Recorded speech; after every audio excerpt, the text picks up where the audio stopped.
Hello. Okay. Oh, great, thank you.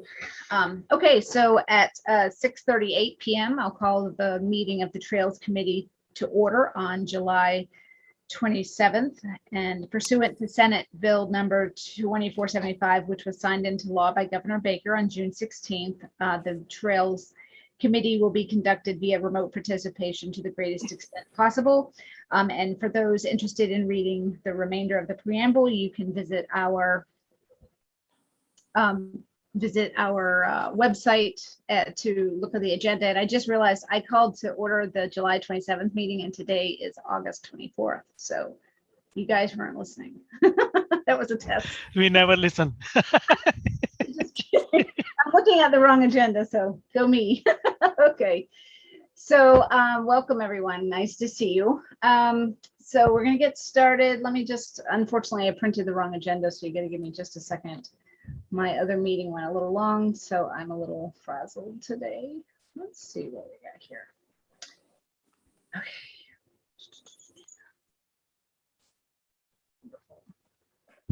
Okay, so we can formally applaud the appointment of Bella Bogdansky. Welcome to your first official meeting as a new Trails Committee member. And thank you. I will also welcome Will Warren. Will, you go by Will versus William. Is that right? Yes, I do. Great.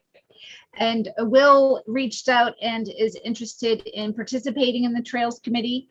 And so I invited him to attend. We're going to be having a topic of discussion a little bit later about continuing a discussion we had in our last meeting about adding non-voting members, and Will would be a candidate for that spot.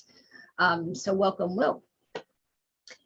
And I'll let you, let's see, I'm just going to check the attendee list. We are looking for, okay, Sam Stivers and Tim Litt-Sati are the visitors, and we are looking for an Eagle Scout, Nick McVoy, to join us to talk about his project. But Will, why don't you give us a little bit of an intro about your background? I know you serve on many committees in town, and you're a super volunteer of sorts, and your interest in trails and why you want to participate in our committee. Well, you know, I am very interested in trails. I enjoy hiking, and you know, it sounds like you guys are just putting down or helping to develop and maintain a great series of trails. So I would like to get involved. I am I'm a voting member of 3 other committees, and I'm a non-voting member of the Master Planning Committee as well. So I'm pretty busy with that, but I would like to, you know, to be involved in your activities as well. Great. Well, thank you for reaching out. We're excited to have another interested party. Okay, so next we're going to skip number 3 until Nick joins us and talk about what I just referenced, the charter change. So as a continuation of our last conversation, I had reached out to Lisa Braccio and Mark Purple and talked to them about exploring the option to add a couple of non-voting members.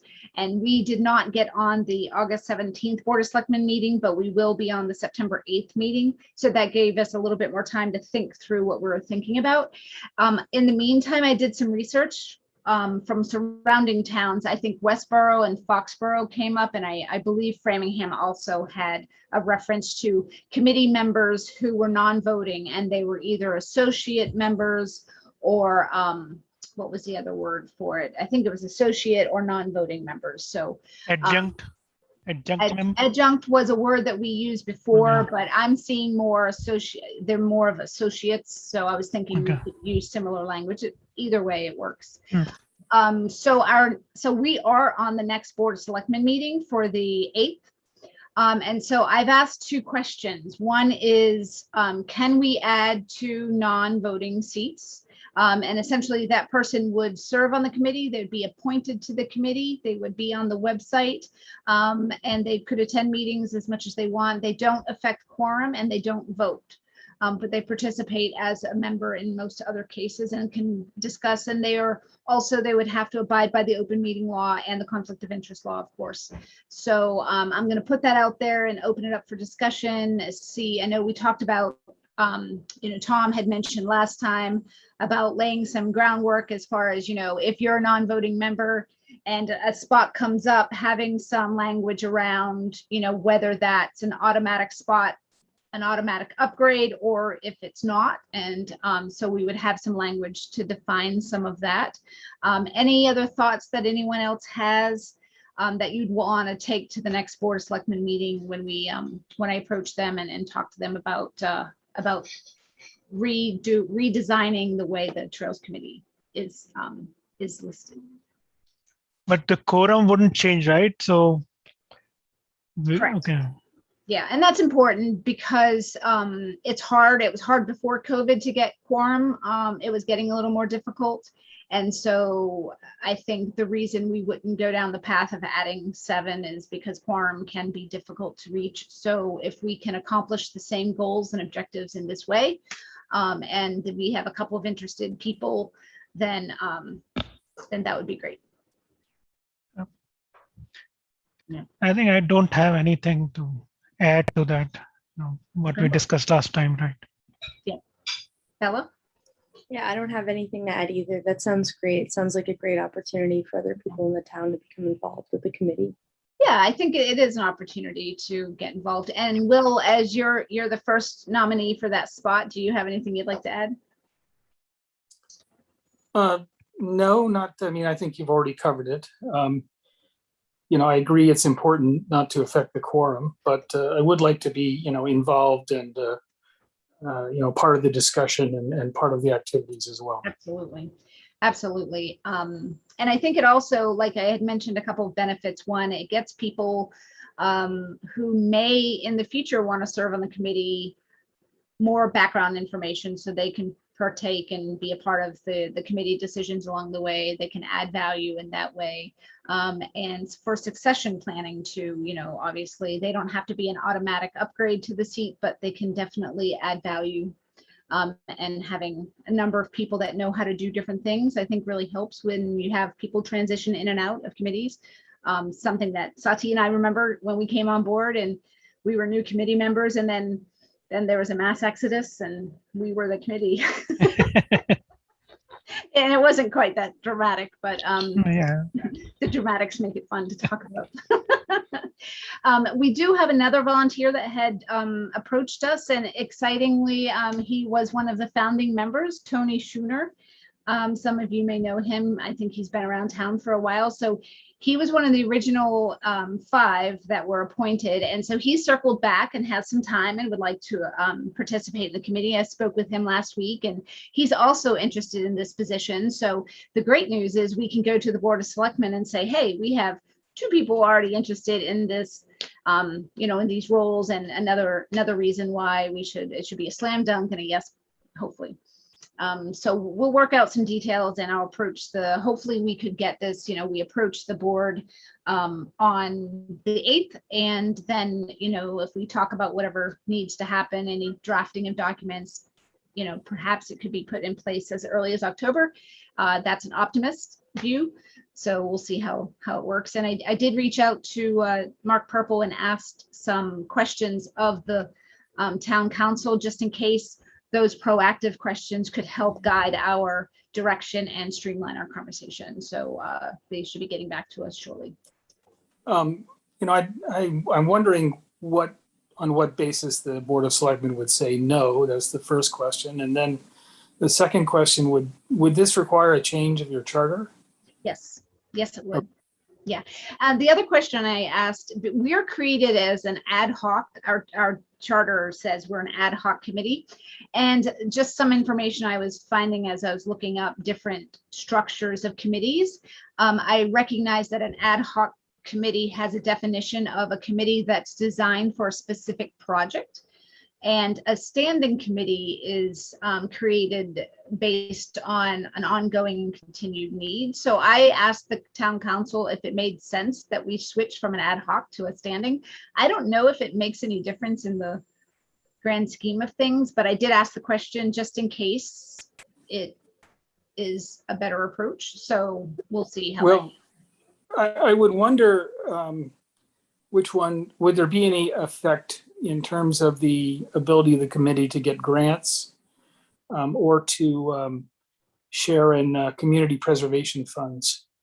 Well, we have as a committee already received the CPA funds that were voted in earlier this year. So that did not prevent us from getting funds, being an ad hoc.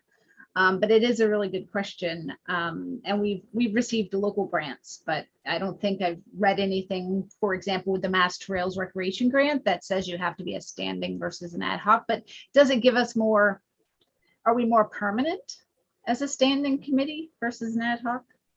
I don't know if it matters. Right. Oh, Tim Litt said to become a standing committee, you need a bylaw. I've done that with 2 committees already. Okay, so if it's complicated, I don't know if it's worth our, unless there's a pro that we're not thinking about. I'm not looking to change the world. I'm just looking to add a couple of non-voting members and make sure we're in good position. And if we're going to do something different, does it make sense to do something different in that way too? So just. Well, I think Tim would be the first one to tell you that going through the bylaw process is lengthy or can be lengthy. I think that's subjective, right? It depends. Some people have the patience for that. I particularly don't.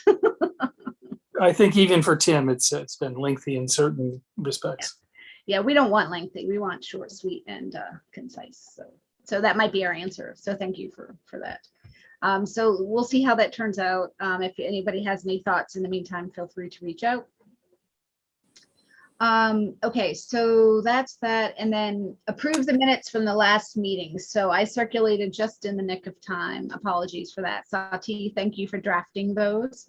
Do you want me to pull them up as and have us review them together, or have you had a moment to take a look? Okay. Let me see what I got here.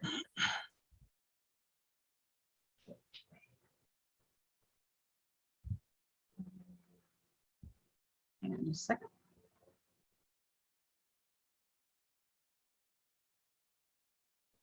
So I'm going to share my screen. Hopefully on the right one. Okay, so you guys should see the minutes now. Everyone see the minutes? Okay, so let me know when you want me to page down.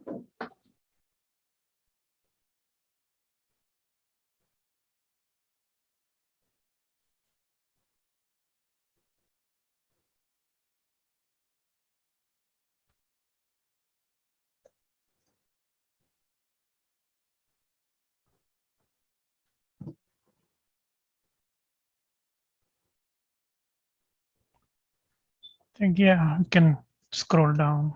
You ready, Bella? Yeah.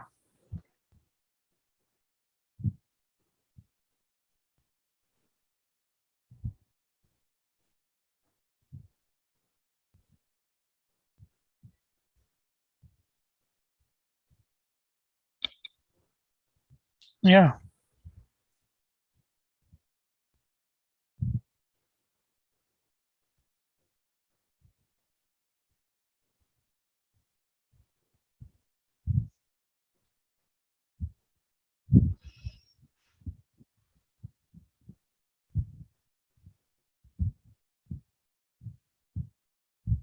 Yep.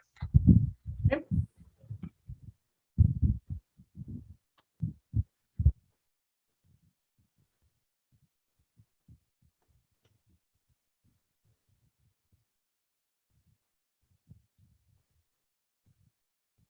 And it's good.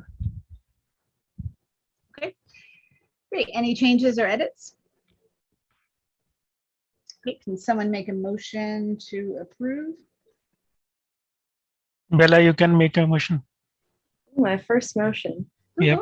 I make a motion to approve the minutes from the I previous. second it. Great.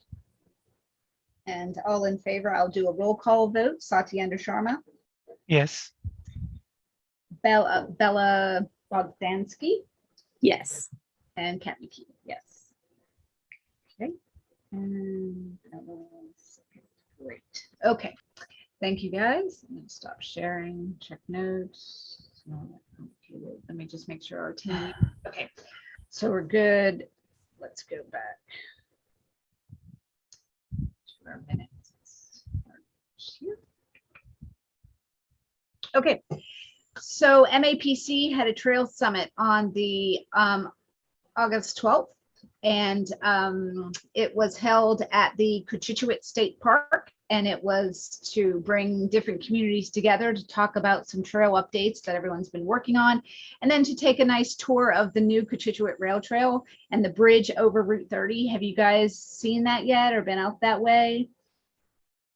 It's really fabulous what they've been able to do with the rail trail. So the Cochituate Rail Trail had opened up a majority of it on the, I'm going to get this wrong, on the north side of Route 30, if that's possible to say, I think. And so what they did, they built the bridge over the, right behind Home Depot over Route 30, and then it extends all the way into Natick.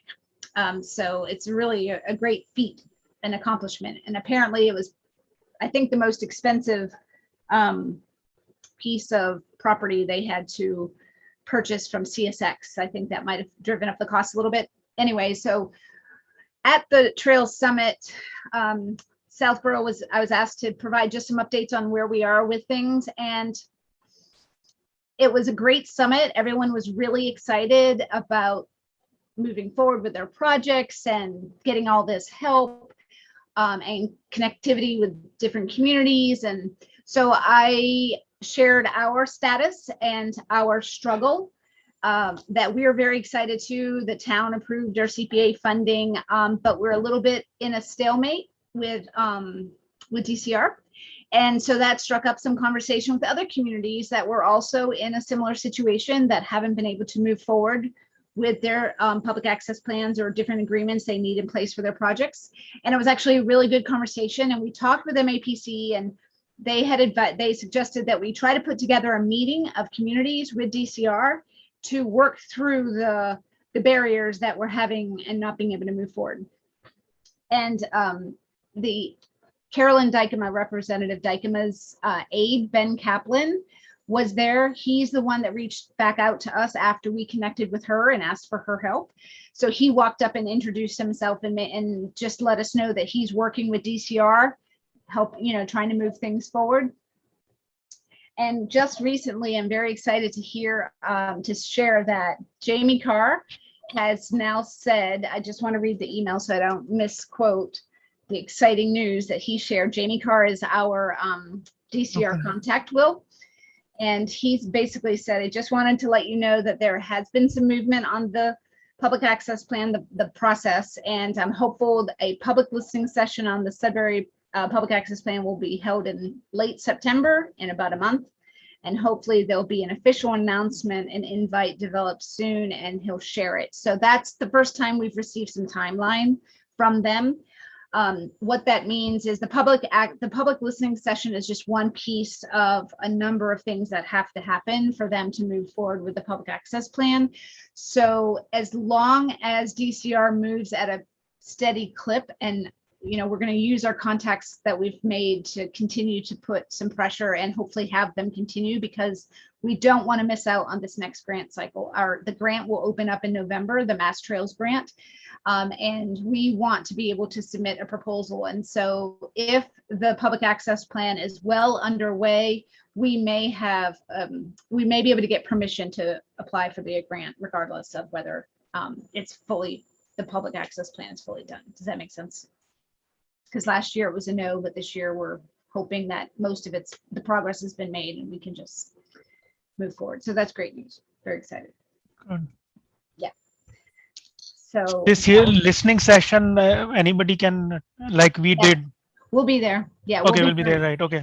And listening session is such an inactive description of what it is. And I was hesitant to use it when we used it for our listening session back in May, but I believe there will be a Q&A where the public can add input to DCR, and it's just part of the plan. They have to, by law, they have to do these certain steps to get the public's input. Will, are you directing that to us or no? I see your lips moving, but I hear nothing. Okay, so that's that. Peninsula Trail update. So we have, what I've done with, we don't have any new information. I need to get to DCR, it's not DCR, sorry. I need to get to MWRA, the map for where we want the boardwalk and things to go, because that's kind of a bit of a deviation from the original information we sent. So I'm going to send that over to them. I did send to MWRA the Aqueduct Trail, which I was waiting for Nick to join us. They have the plan and the maps and everything they need for the Aqueduct connector to add to the 8M permit. So those things are moving slowly, but still we have. That's the easement part you were talking. Yeah, I did a twofer. One was the Peninsula Trail, and then because we need an 8M permit for that, and MWA is just going to expand our existing permit to include both the Peninsula Trail and the Aqueduct Connector Trail. So I sent some of the information, and I have to send the rest of the information. That's that. And then CPA, the next steps was we did receive a memorandum of understanding, and I did circulate that this morning, a red line version of it. So I wanted to bring that up so that we could talk about it. Did everyone or did anyone have an opportunity to take a look at that? Yes, I took a look earlier. Great. So thank you.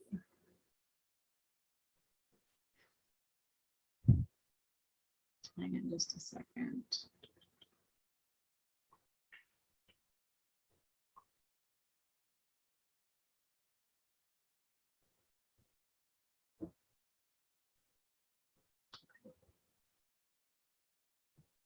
Sorry about that. Let me share my screen. Okay. Here we go. Okay, so I just did some minor edits just to clarify it's not just DCR's land, MWA's land. And then the brief description here, the reason I added a little bit of, I wanted to make sure it was highlighted that that this was going to be used as matching funds. And then also the way it was written initially was the additional grant would pay for accessibility at Route 30 and Central, and that was very limiting because I think our project scope is going to be bigger than just the crosswalk and the access point at Route 30. So I just added some language to be a little more general about enhancements, trail enhancements in general.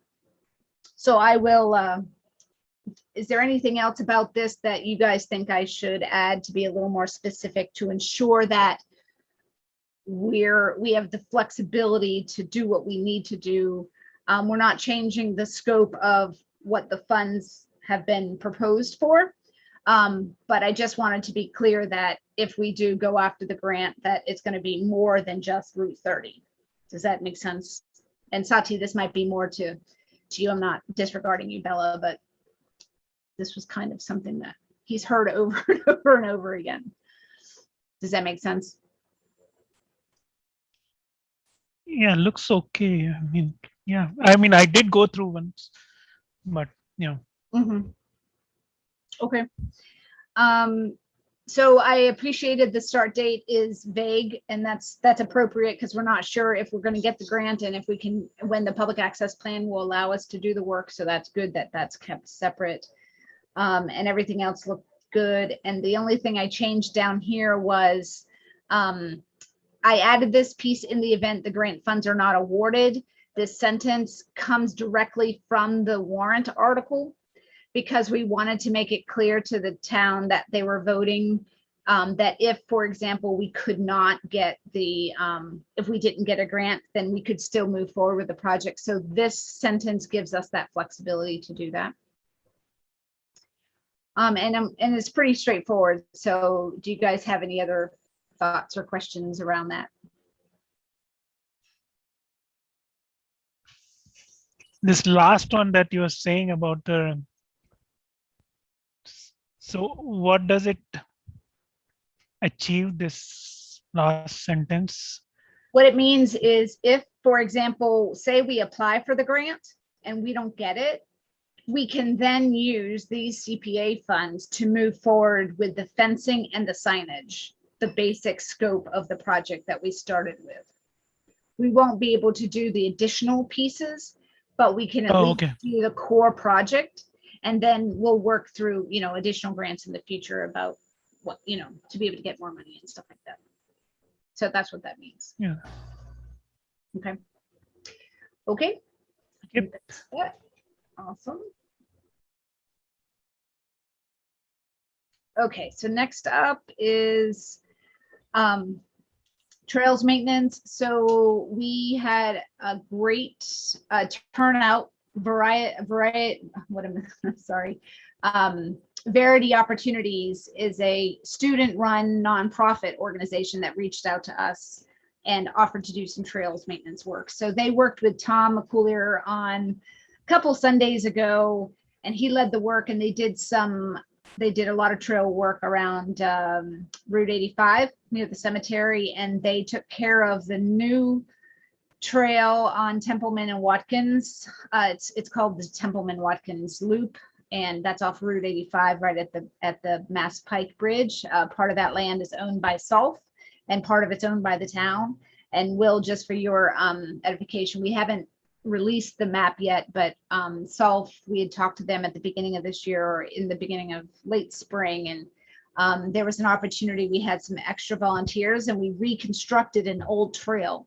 It's about 0.8 miles, and it's kind of near the pike, so it's a little loud on one side, but it's really quite beautiful. There's a few nice rock outcroppings and a few signs that, you know, bronze signs that are in the boulders that represent, or, you know, dedications from the families that donated the land to the town and to Solf.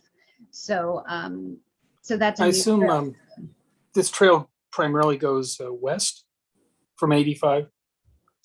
It's so if you're on 85 and you know where they just replaced the bridge, the pipe, Right. Yep. So it is, if that's, I don't know if that's the west side. Actually, that would be the east side of 85, I think, because the sun comes up on that side and sets on the other side. Right. Yep. But does the trail go primarily west along the east side of 80? It's a loop.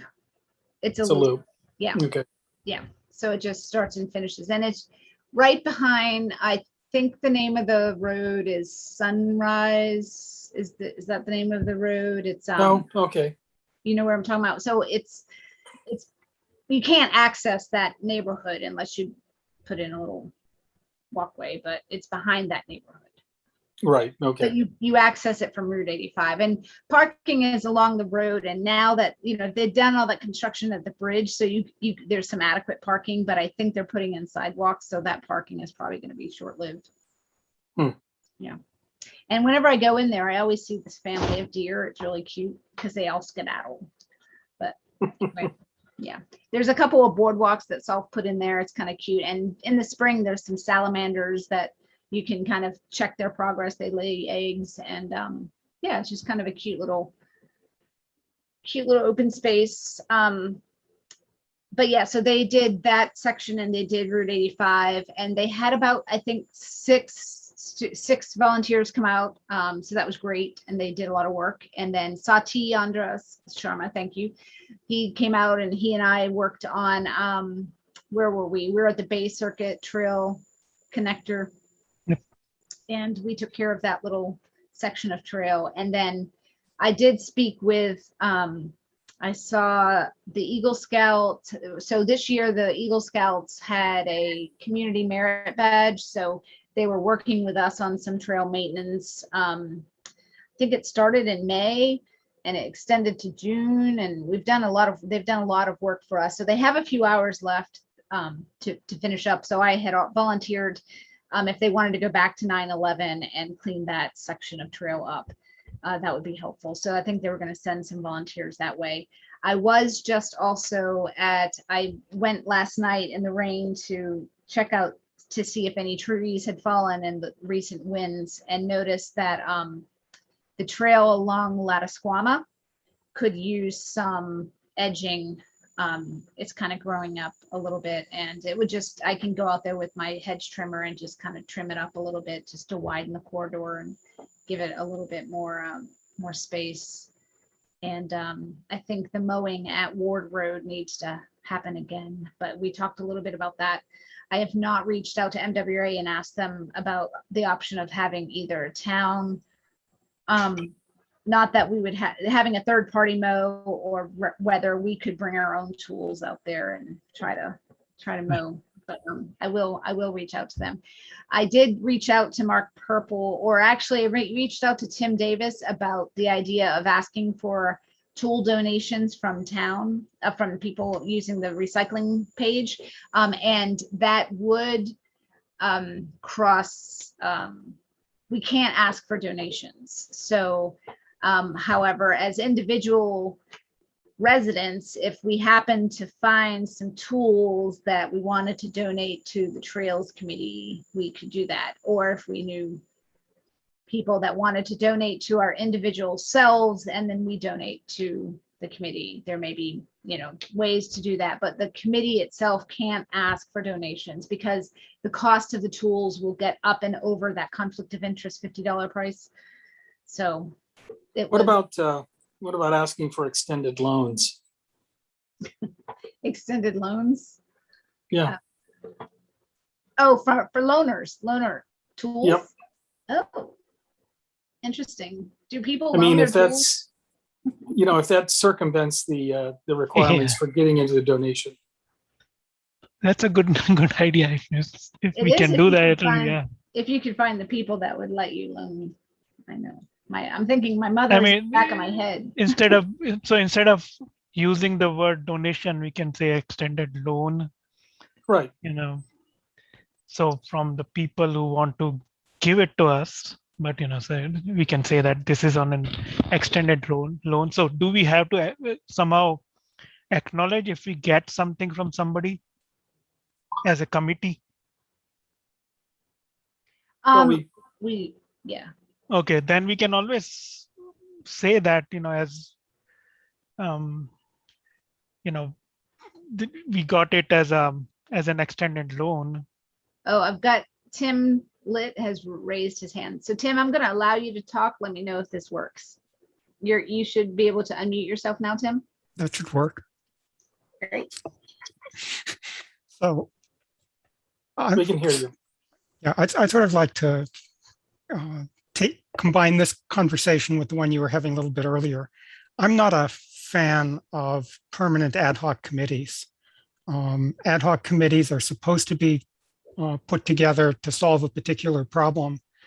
And it's really hard for them to get resources, as you've probably noticed. So the nice thing about a standing committee is that it can have a budget. It can have authority. For example, you could give it the authority to own tools or be responsible for trails and negotiating with other people. So I wouldn't blow away the notion of converting to a standing committee. Okay. The other thing about a standing committee is that if we draft the bylaw properly, we can specify the quorum so that you could actually end up with 3 classes of members, more or less. You know, you can have your voting members and you can have a specified minimum, and then you can say that the quorum, you know, is dependent on how many seats are filled. So depending on when you find people, Yeah. you know, it expands and contracts, in addition to having your non-voting members, you know, who might be members in waiting or whatever you want to call them. Yeah. I wouldn't recommend automatic upgrades. I think you may find that the people you want as non-voting members may have different qualifications or different availability. You may be willing to settle for different things in a non-voting member than you'd want in a voting member. And so for that reason, I would encourage you not to make things automatic, but just, you know, you can always, if you have an opportunity to stop and think when a situation comes up, you always find you're in better shape. Yeah. So that's sort of my perspective. The last thing I'll say is that I've converted the original Municipal Technology Committee to the current committee. I've almost finished converting the ADA committee to the Public Accessibility Committee. So if you need help in trying to put something together, I don't volunteer, but I guess I'm experienced. I could be asked. Tim, do you have any thoughts on the extended loan language? I think that's kind of stretching it. If it were me, I would say, you know, we're having a cleanup or maintenance activity, and we're looking for volunteers, and would especially appreciate it if they could bring tools. But trying not, to make it an extended loan is kind of challenging, because A, it sort of looks like you're trying to work around something. B, you have to have a place to house them, which is a town place. It kind of gets complicated fast. And as I say, it's the kind of thing that becomes a whole lot easier if you're a standing committee that has specific authority, because, you know, you can then go to the DPW and say, you know, please provide me, you know, a locked storage space for our tools. No, We're a okay. committee, we have these responsibilities for maintenance, and therefore and when you're an ad hoc committee, it's a little bit, it's not impossible, but it's a little bit trickier, because you know, an ad hoc committee can theoretically disappear at any point in time. I mean, you exist at the will of the appointing authority. Yeah. Not just as a member, but the committee as a whole. You know, if the selectmen could vote to abolish you, you know, with 48 hours notice, literally 48 business hours notice, they can't abolish a committee that's established by town meeting and, you know, and has a bylaw. Tim, would it be too optimistic to try and accomplish this transition, you know, this fall, if there is an all-town meeting, which I think is, you know, is not certain right at the moment? Well, the warrant for this closes in early October, so we Okay. would have a month to pull something together. And I think it, you know, it depends. Is there any? I would is be a there little any- hesitant, Will, just because, you know, when I draft these things, I try and make sure I understand what the needs are going to be for an extended period of time.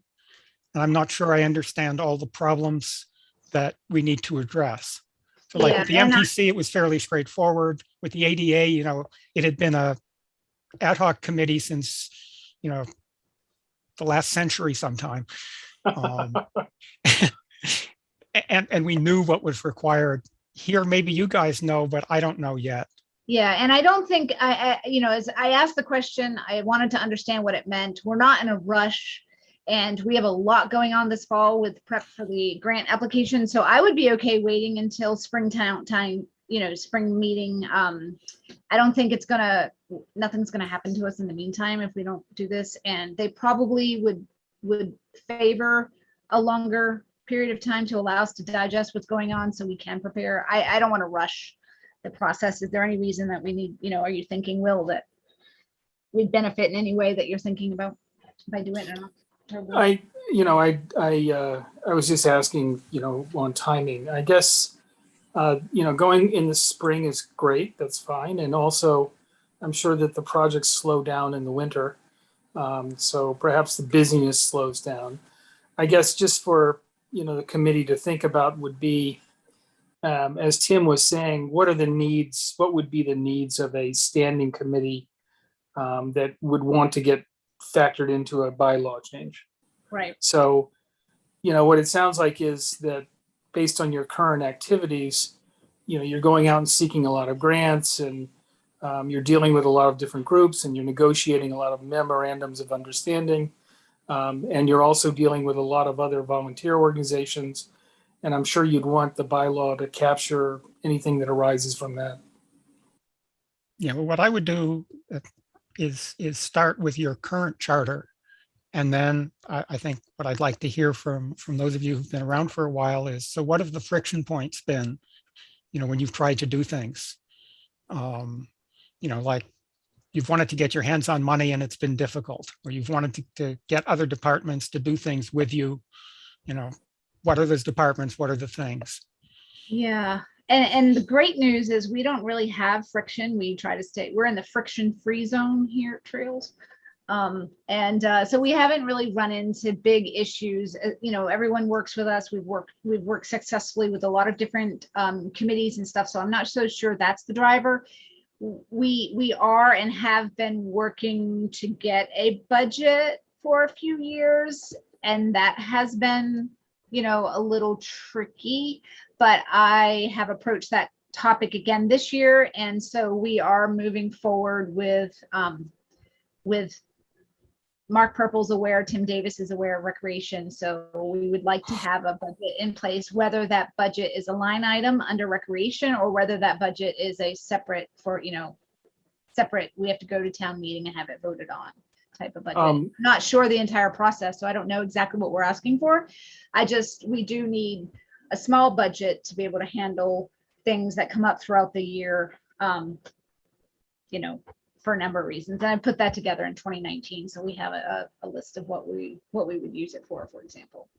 Are there any instances that you can think of where being a standing committee would have given you more stature in, working with other groups or competing against other groups or whatever? Well, more stature is an interesting question. I don't know, like maybe Trails has been looked at differently because I don't know. I can't imagine why people would not want to work with us because we're an ad hoc committee. That sounds more of a kind of it could be a case, but we haven't run into it. We haven't run into it in a known way. Maybe that has been some of our challenge without knowing it. Well, the one place where you definitely have run into it is not being able to get a budget for yourself. Well, see, and I wasn't aware that being an ad hoc versus a standing would be an issue until you bring it up tonight, and I think, yeah, so if that's one of the reasons why we'd want to move forward, then that would be one of our arguments or one of our points. I don't want to be negative. It's not an argument yet. It's conversation. I try not to argue. I try and solve problems. Yeah, right. Problem solving. So yeah. Yeah, so I don't care if we're going to get a budget through recreation or if we're going to have our own budget. I think I understand from my conversations with Brian Valentine and Mark is that our type of committee, we typically don't have our own budget, that it would go through a department head. And that might be because we're ad hoc, perhaps. So I understand that piece. It's kind of like stewardship has a budget under Conservation Commission. So it would be a similar situation. But yeah, so yeah, thank you, Tim, for that information. That's really helpful. I'll wait to hear what the town council says that topic too, and I'm interested to understand what his perspective is, and then Mark Purple and the board, what they feel about that. Because I don't want to have to, we're looking to do a few things. We're not looking to, like I said, upend everything and cause a lot of work. But if there are some benefits, then you've given me a lot of to think about to kind of like see if that's worthwhile. Yeah, it doesn't have to upend things, but it does give you some permanence. Yeah. And I think that's worthwhile. I mean, well, I agree with you. I think, the committee's been in business or in place since 2013 since 2013. And I think it's here to stay. I don't know that they're hoping to get rid of it in 48 hours. No, I don't. I use that as an extreme, but I mean, from my point of view, as someone who's watched town government for a while, yeah. An ad hoc committee is useful really for two things. It's useful to pull together a group of people to solve a problem that has a defined beginning, an end state. Yeah. And then it's also useful as an experiment to see if it's something that works or something that the town needs. And I think, the ADA committee started out in the first category because, in 1990, the ADA was passed, and then it was, oops, what do we got to do about it? And then it sort of has evolved into, gosh, there's more than the ADA to worry about in the accessibility domain. And, it really could use a budget, and it doesn't have an ad hoc committee can't, appointed by the selectmen, doesn't have control over things outside the domain of the selectmen. So it can't deal with the schools or the library or the other elected boards. So I looked at all that and said, gosh, there we want to make a change for those reasons. And in your case, I think you're an experiment that has worked. What do you mean can't deal with schools and other elected bodies? What couldn't they do that they can now do as a standing committee? Help me understand what you mean. So for example, there are on the order of a dozen or more different rules and regulations at the state and the federal level that have to do with accessibility. And some of them have to do with accessibility in the schools. Well, a committee appointed by the selectmen can't go to the schools and say, you have to provide me with your accessibility plan or your accessibility issues, so that it can't produce an overall town view and say, okay, here are the town's priorities. And they can't because they're an ad hoc committee? They don't have the authority? They don't have the authority because they can only have the authority that the selectmen give them. And when you have an independent elected board, they don't report to the selectmen, they report to town meeting. So, you run into these things where you want to have things happen and you can't make things a priority. You have to work on sort of the same basis you've worked with recreation. So far, you've been lucky. Recreation has had the bandwidth to support you, and you've had people in place who valued you, and it's worked out really well, for both sides. Yeah. But that might not be the case when the next big, tranche of recreation projects comes along and takes all their bandwidth. When we build the community recreation center, pool and billiards hall or whatever it is, we go off and do. Or, when the next recreation director doesn't see trails as an important adjunct, to his responsibilities. Where, if you have a bylaw that says, this is what you're doing, then great. Now, recreation is a little different because recreation is appointed by the selectmen, and it's authorized, I think, partly under state law, and I don't remember if it has a bylaw or not, but it's a little different from a pure ad hoc committee, which you are. Right. And this is probably more boring detail than some of you want to hear. No, it's all important details. So thank you for sharing and for taking the time to. Well, I've had the misfortune of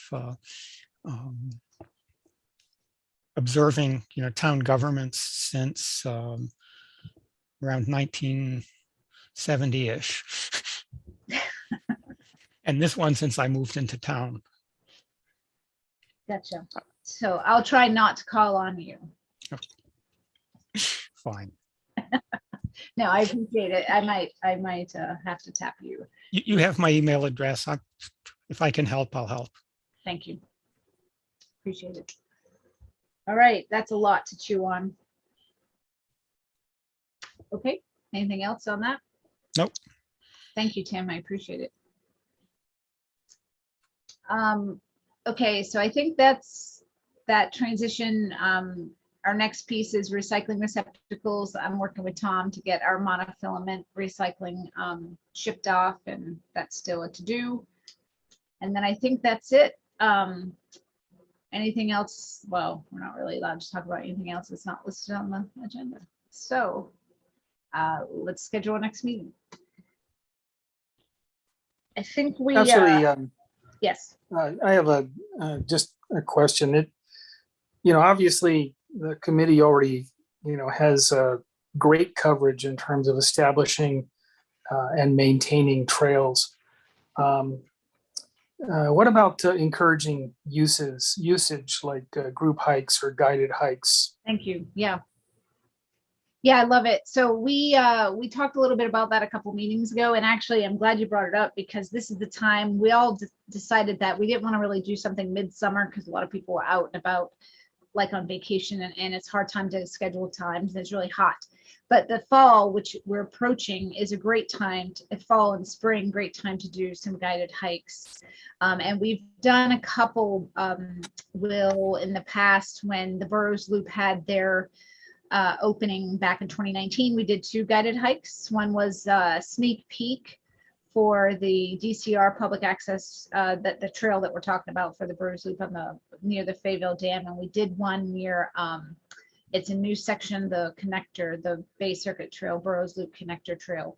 And we did 2 of those, and those were very well attended.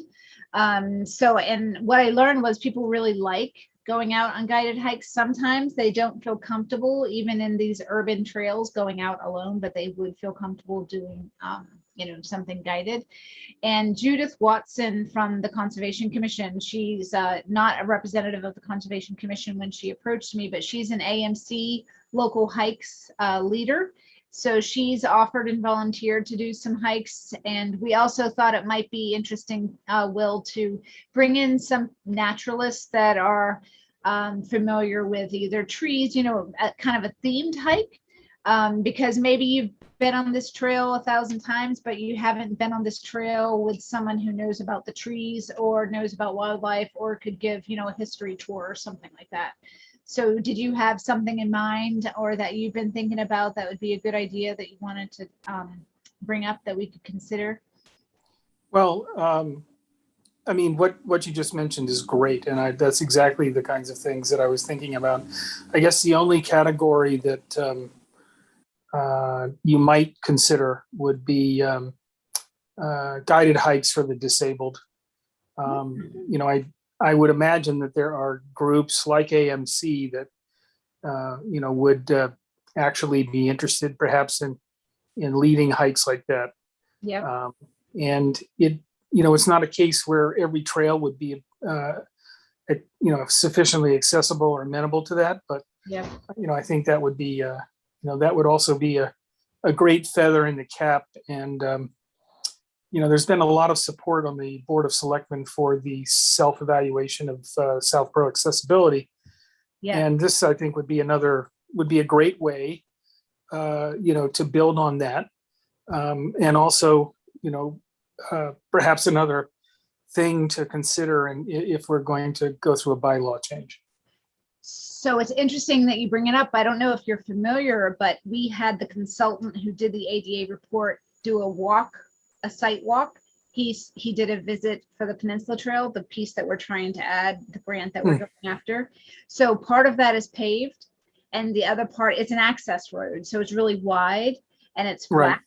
And so I wanted his opinion on whether at least the paved portion, I know you don't have to be paved to be ADA compliant, but we wanted to understand, could a portion of the trail be qualify as ADA compliant? And there are 2 slopes on that trail that prevent it from being fully compliant, but we can overcome one obstacle by moving the initial gate further up and over the first slope.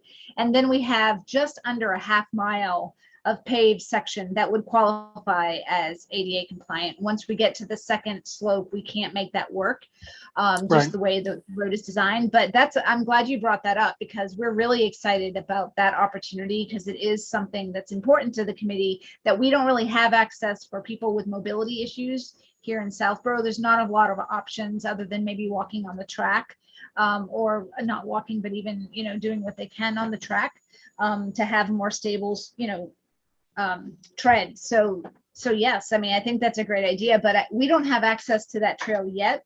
But how would we, given our constraints in Southborough, because a lot of our trails are, they're not hard packed, they're not stone dust, they're not level, so they're kind of, really tricky.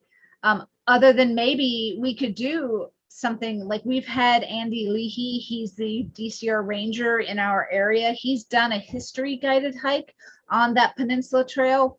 And I was wondering if, I know we had great success with that a couple years ago. And that people love the history and they love hearing about it. Could we do a guided hike with him and have it be focused for people with mobility issues? I mean, well, I'll put in a couple of words here, because this is an area I've worked in over the years. Wheelchairs are important, but they're not the only kind of disability. Yes. So, I mean, you can have people with walkers, but you also have, could also do interpretive things where you have someone for the blind or for the deaf. There are schools, Perkins is local. The Carroll Center is local.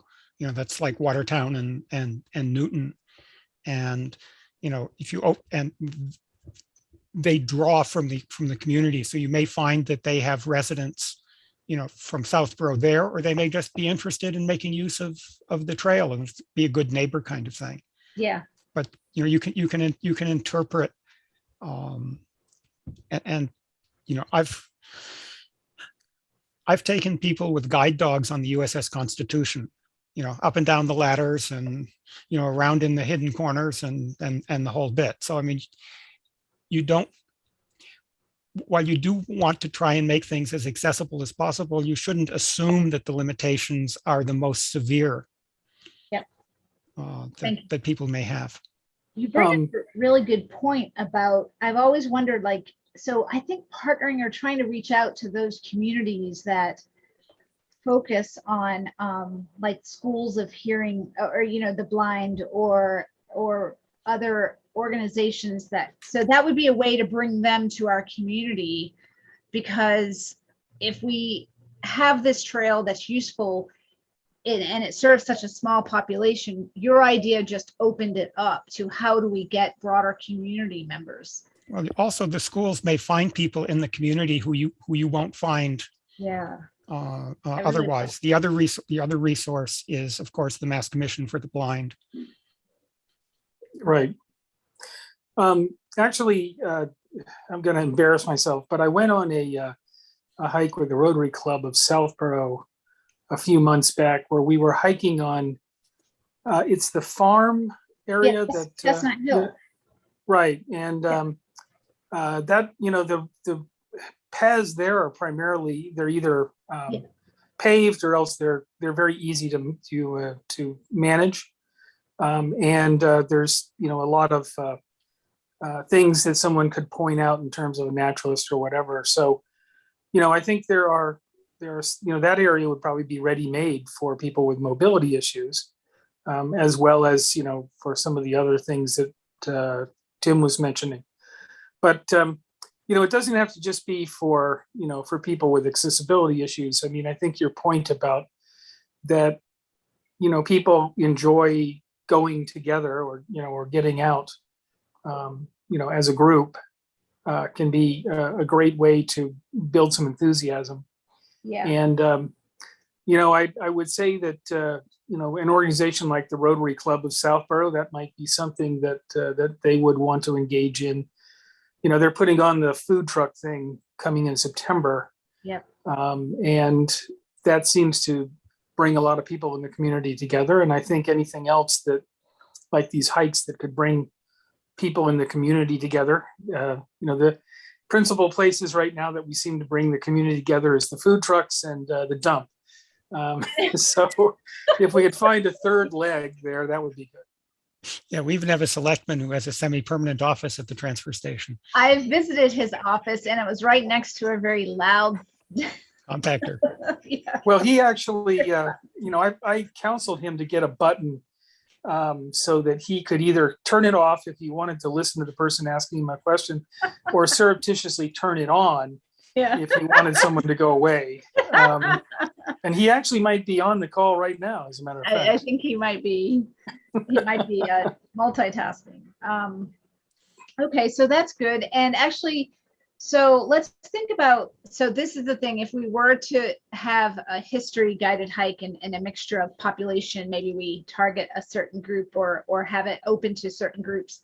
I would recommend that we do that before hunting season. So something we've learned, hunting opened up on this peninsula, this parcel of land a couple years back. And so our first guided hike, we had to scramble and get vests for everybody. And so it was a little bit of a deterrent, but we had 40 people, so it didn't sit, no one, they didn't not come, but it was a little nerve-wracking to say, okay, we're gonna go, we're all gonna wear our orange vests so that we don't get shot by a hunter. So Well, I was there, and as I hope- recall, the same number of people came out as went in. yeah. Yeah, but I would hope that if you're missing vests, that you only give them out to the people that you want to come back. Well, we met a bow hunter on the way in. It was kind of fun. Anyway, but I would recommend we do that in September. If we do think of having DCR do a walk, it could be a further promotion of this section of trail that's not yet open, but DCR was willing to have a ranger guide as a way to allow public just to be in there and kind of poke around. But that might be something we want to do it, kind of towards the end of September. I think hunting season opens up like the first weekend in October. I'm sorry to know that information, but I do now. Well, this kind of activity of promoting the usage of the trails and helping to make sure that hikes are being organized and led, I think that's a great argument for this to become a standing committee, right? This is an ongoing service to the community. Yep. Yeah. So let's think about some ideas then. I'll put it out there. One of the things I would like you to help me understand is, why would I go on a hike in Southborough when I live here and it's my backyard? What will draw me? Is it the person leading the hike that has some interesting stuff, or is there some other aspect? And where in Southborough would I like to hike? What's fun to everybody? Like, I love trails, so I love being on all trails, but what draws people? Do you guys have a sense about that? Well, I think one thing about the Peninsula Trail bit was that it was otherwise closed. So it was an opportunity to go someplace that you weren't allowed to go. Yeah, that's fun. And I think the second advantage of doing something there is it reemphasizes to MWRA that there actually is pull, so hurry up and get out of our way. We're making Well, another interest group that you might tap would be families. It's obviously going on a guided hike would be a pretty cheap outing and tire out the kids, right? Yep. And it's also a good way to meet other Southboroughians or other people in the community. Yeah. Well, and as I keep pointing out, in the accessibility point of view, people with a stroller have the same needs as someone with a wheelchair. Yes, and this trail would be wonderful for families with strollers. The whole trail, like they could easily push it up and push it down, and get around some of the, even where it's just hard packed. Yeah. Well, that's that obviously, if you're going to go after that community, you need to speak to Pam LeFrancois over at the senior center, right? Because they are very interested in organizing activities that get seniors out and active. Well, they actually have a walking club that's The Trailblazers, yeah, right? Yeah. Okay. that the COA organizes. But if you want to get the stroller crowd, then you go to the schools. Yeah, we might need a couple hikes. Okay. Yeah, and speaking of hikes, so this could be, we could do kind of, I asked him about Heritage Day. Heritage Day generally happens on Columbus Day weekend, on that Monday. And I asked if it was canceled last year. So I asked if they were considering it this year, and there's a positive vibe around moving forward with that. So typically trails will have a table at Heritage Day. So we could do a couple of hikes leading up to Heritage Day as part of a big promotion on trails, and, getting outside and supporting the community, or meeting your family, meeting your neighbors, or doing it in a safe way during COVID, or whatever the Right. theme is, and then drive people to the table. And our table, typically we have maps and talk about different projects and things like that, but and highlight Boy Scout projects and things like that, and yeah, just get the word out. So that would be fun if we do have a Heritage Day this year, that we could think about how to wrap that all into one piece. And then you guys might have seen, when I walked around yesterday, I posted on Facebook. I don't know if, Will, you have Facebook, or Tim, you guys might be anti-Facebook social media. I'm not sure. Do you guys participate? Don't even have an account. Good for you. Yeah, I don't have had an an account. account and I canceled it, kind of anti-Facebook at this point. Okay, no, I understand why, but so I posted we put up trail logbooks. We had these Girl Scouts put together, they built some trail map boxes that we weren't using as map boxes, so we repurposed them as trail logbook boxes, and so they're at some key locations, and we encourage people to write little messages or whatever they need, you know, let us know they're on the trails. So last night I posted a few of the messages that we got from different people, and it was really interesting. We got some people that said, you know, we found a turtle and we named it Shelly. You know, it was obviously a little kid. And then other people are saying, oh, you know, on Ward Road, love the trails, you know, please mow the trails. And then they came back and said, oh, thanks for mowing the trails. They look great, you know. So, and then people will include quotes, different quotes.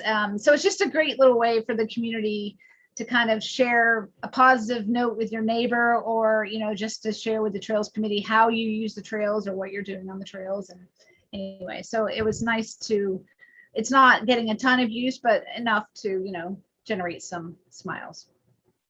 Just while I think about it, did you look to see if Nick had shown up for your Eagle Yeah, Scout?